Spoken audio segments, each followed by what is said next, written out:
You're listening to Puff Digital's Into the Weeds podcast, brought to you in part by Puff Puff Posts and HigherMentality.com. The new and deadly menace lurking behind closed doors. Marijuana, the burning weed with its roots in hell.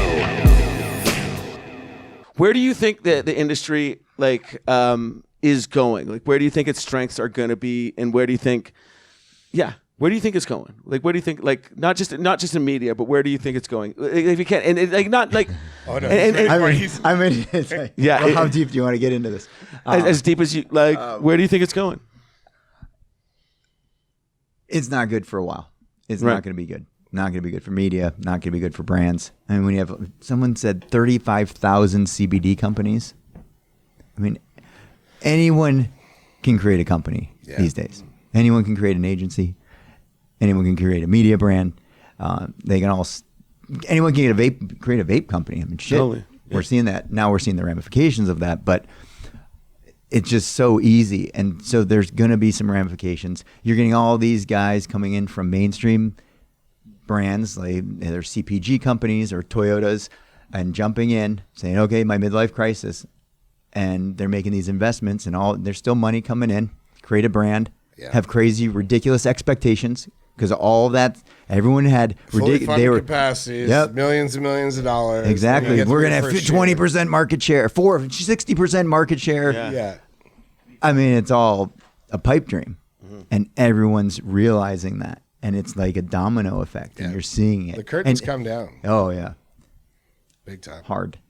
And it's funny to be able to, and I've got to put a graphic together about the last 4 years since I've come in and really what that path has been and when people are making investments. I mean, do you think Constellation would have made their investment? Right. I mean, but then what the waterfall effect from those decisions were, and when people, you see when certain executives are coming in, when they're let go, and then when it's always the CMO's fault, by the way. Oh, I'm not a CMO, dude. Is the hardest freaking job. I'm not even an executive. You Yeah. You are No. Yeah. Well, that's Shush. the funny thing too. Titles. My title is at work Director of Channel Management. There you go. And so the other day I got a call from a recruiter. This is a great story. So the other day I get a call from a recruiter. I have my CCO, my Chief Commercial Officer, with me, and we're in the car. He's the best dude ever. Shout out Todd Moss. Todd Moss is the man. Todd Moss. He's hilarious. He's You gotta meet this guy, best. Jim. So we're sitting in the car. And we're on our way to a meeting in Toronto, and I've got this recruiter, and I put him on speakerphone, and he's like, "Yeah, so Bubba, I just want to talk to you about a few things and this and that." And he goes, "You know, I see here you as a director of channel management. You know, it's crazy. It's a niche position in the cannabis market, but there's, you know, the guys that are really in there, and we're laughing our dick off because I didn't know what I wanted my title to be." And so the guys all just made up Director of Channel Management. So I could work in ops, I could work in sales, I could work, and it's like, I don't know, Bubba, like these are channels. And this guy's on the phone literally, and Todd and I are crying. And we're like, I had to pause it on the Apple CarPlay, and we're going, and but he was so sincere, and he's such a lovely dude.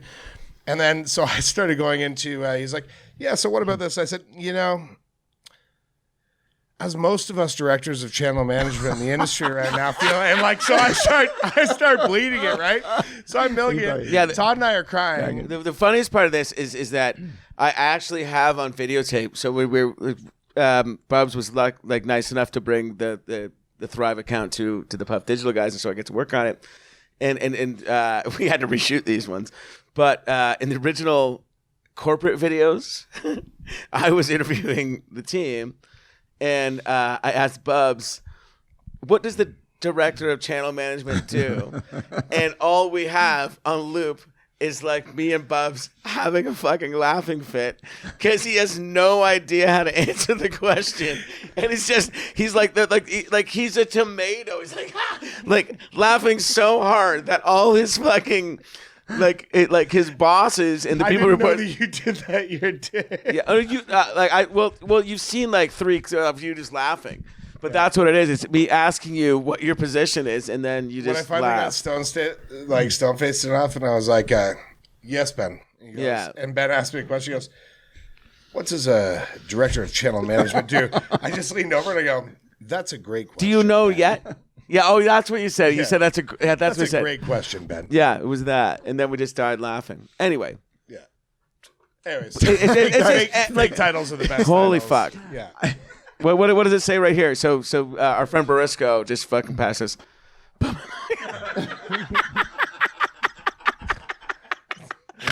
Does Mary Jane? I'll probably get fired. I swear to after God, this, I so swear to does God, Mary my Jane title, need a my director title, of channel management? I don't know what it is, and then my title right now is Director of Culture and Partnerships. Yeah.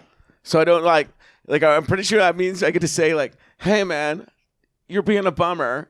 This is how you hang out. Yeah. I do, and then I got some things I have to like find like like 5 to 10 people a month that aren't bummers that want to hang out. And then start a mansion. I should be chief dishwasher or freaking.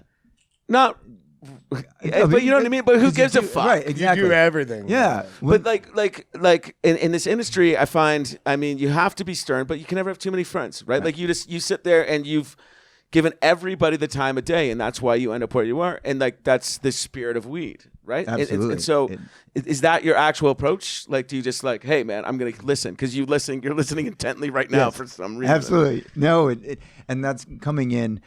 You know, I came from Toyota, the most corporate company in the world. Coming in the cannabis industry, really want to be focused on transparency and honesty and be able to look someone in the eyes. I got a family. I'm over 40. You know, I'm doing this for the betterment, you know, of society and you know, legalization. Once you really dive in, if you're not familiar with the cannabis industry, well, you should be listening to this podcast more. But once you start realizing the benefits of it, I mean, it's just what are we doing as a society? And I think that ties into the psilocybin and all of that, those conversations as well. So it's advocacy. What was the risk for, like, I can't imagine when you told your wife, who's we've been amazing, a lovely person, when they say, hey, I'm leaving this really secure job at Toyota to take a gamble at a cannabis media company. What's the risk assessment going through your head at that time? She's like, do it. She was into it. Oh, of course. Yeah. But you were like you were head over here, like you're just like, I'm in. Well, I did a due diligence. I did a month of working both jobs and really understanding the cannabis industry because it's kind of like race car driving. Everyone can drive a car fast. Yeah.